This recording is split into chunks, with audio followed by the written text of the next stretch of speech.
युवा साथियों, जय हिंद। इस वीडियो में हम आपको राष्ट्रीय शिक्षा नीति 2020 के अंतर्गत बीए, बीएससी, बीकॉम, बीएचएससी, बीबीए, बीसीए फाइनल ईयर के फाउंडेशन कोर्स के एक paper personality development and character building का सिलेबस और परीक्षा योजना के बारे में बता रहे हैं। ध्यान रखिए कि यह वोकेशनल कोर्स पर्सनालिटी डेवलपमेंट की बात नहीं हो रही, बल्कि फाउंडेशन कोर्स के अंतर्गत शामिल पर्सनालिटी डेवलपमेंट के पेपर की बात हो रही है और यह सभी विद्यार्थियों के लिए कंपलसरी है। जैसे आपने फर्स्ट ईयर में योग एवं ध्यान पढ़ा, सेकंड ईयर में महिला सशक्तिकरण और उद्यमिता विकास का अध्ययन किया, उसी तरह से थर्ड ईयर के सभी विद्यार्थियों के लिए personality development and character building का पेपर रखा गया है। इसमें 50 ऑब्जेक्टिव क्वेश्चन पूछे जाएंगे। ओएमआर शीट पर आपको इनके उत्तर देने होंगे और उत्तीर्ण होने के लिए आपको 17 अंक लाने होंगे। आइए देखते हैं इसके सिलेबस में क्या क्या बातें शामिल रखी गई। पहले हम हिंदी के सिलेबस को देखते हैं। आपकी मोबाइल स्क्रीन पर आपको सिलेबस दिखाई दे रहा है। कुल मिलाकर 3 इकाई इस पाठ्यक्रम में रखी गई है। हम पहली इकाई की बात करते हैं।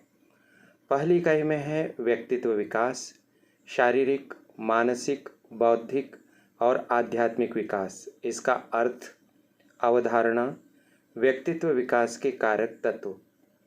दूसरा पॉइंट है चरित्र निर्माण, व्यक्तिगत एवं राष्ट्रीय चरित्र। इसका अर्थ, अवधारणा, चरित्र के कारक तत्व तथा चरित्र निर्माण के साधन। पहली इकाई का तीसरा भाग है पंचकोश, जिसमें शामिल हैं अन्नमय कोश, प्राणमय कोश, मनोमय कोश, विज्ञानमय कोश एवं आनंदमय कोश। इनका सामान्य परिचय, इनका अर्थ, उद्देश्य और महत्व। चौथा पॉइंट है फर्स्ट यूनिट का पंचकोश विकास के लाभ तथा पंचकोश विकसित करने के साधन। इस तरह से ये पहली इकाई हुई है, जिसमें 6 सैद्धांतिक कक्षाएं होंगी और 4 प्रैक्टिकल कक्षाएं होंगी। दूसरी इकाई देखिए, शारीरिक एवं मानसिक विकास। दूसरी इकाई का दूसरा खंड है शारीरिक एवं मानसिक विकास के अर्थ और उसकी संकल्पना। अगला खंड है आदर्श दिनचर्या, संतुलित आहार, ऋतुचर्या, सूक्ष्म व्यायाम। इसके पश्चात शामिल हैं अष्टांग योग, यम, नियम, ईश्वर प्रणिधान, स्वाध्याय, संतोष, धैर्य, सदाचार, अनुशासन का अभ्यास। आगे बढ़ते हैं तो हम पाते हैं अतीत गौरव, सामाजिक एवं नागरिकता बोध, सर्वपंथ समादर एवं वैज्ञानिक दृष्टिकोण। दूसरी इकाई का लास्ट चैप्टर है राष्ट्र, राष्ट्रीयता, लोकतंत्र, स्वाधीनता, सूरज, क्षमा करें फिर से बोल रहा हूँ, सुराज, वसुधैव कुटुंबकम, सह अस्तित्व।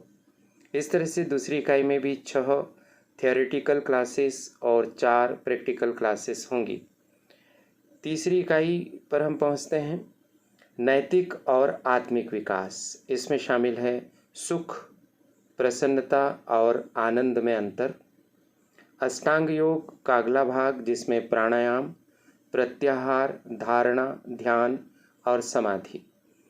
योग के विभिन्न प्रकार, कर्म योग, भक्ति योग, ज्ञान योग की जीवन में स्वेच्छानुसार निरंतरता, भारतीय कालगणना, मातृभाषा और भारतीय ज्ञान परंपरा का स्वाभिमान और चिंतन, महापुरुषों का जीवन चरित्र पठन, सेवा, सहिष्णुता, परोपकार, समर्पण और आत्म परीक्षण का अभ्यास और स्वावलंबन।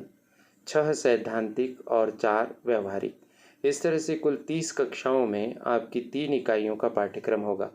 आपको पाठ्यक्रम देखकर ही अंदाज लग रहा है कि आपको कक्षा की सहायता लेनी पड़ेगी। आपको शिक्षक के माध्यम से इसे समझना होगा, तभी आप इसे समझ पाएंगे और परीक्षा में 50 ऑब्जेक्टिव क्वेश्चन आप हल कर पाएंगे।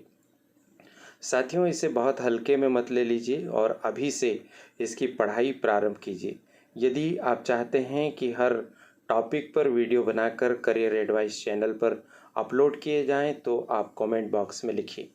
जो विद्यार्थी इंग्लिश मीडियम के हैं वो विद्यार्थी इंग्लिश मीडियम के सिलेबस की एक झलक क्रमशः देख लें और उसका स्क्रीनशॉट ले लें। ये आपके मोबाइल की स्क्रीन पर आपको दिखाई दे रहा है। पहली यूनिट का सिलेबस आप स्क्रीनशॉट ले लीजिए, पढ़ लीजिए, समझ लीजिए। ये दूसरी इकाई का सिलेबस आपके सामने है और यह अंतिम इकाई का सिलेबस। इस तरह से यह सिलेबस हिंदी और अंग्रेजी दोनों में हमने आपको दिखा दिया। एक बार पुनः बता देते हैं कि यह फाइनल ईयर में पढ़ने वाले हर विद्यार्थी के लिए अनिवार्य पेपर है। चाहे आप किसी भी यूनिवर्सिटी के, मध्य प्रदेश के किसी भी कॉलेज के, और चाहे आप विज्ञान के, कॉमर्स के, आर्ट्स के, व्यवसाय प्रशासन के, गृह विज्ञान के किसी भी संकाय के विद्यार्थी हैं, हर विद्यार्थी के लिए यह एक कंपलसरी पेपर है। इतनी महत्वपूर्ण बात आप तक पहुंचाने के लिए मुझे अवसर मिला, इसके लिए करियर एडवाइस चैनल की संचालिका प्रीति गुलवानिया जी और उनकी परिश्रमी टीम के प्रति बहुत बहुत आभार। आप सभी को शुभकामनाएं। आइए इस बार जल्दी से पढ़ाई प्रारंभ करें। नमस्कार।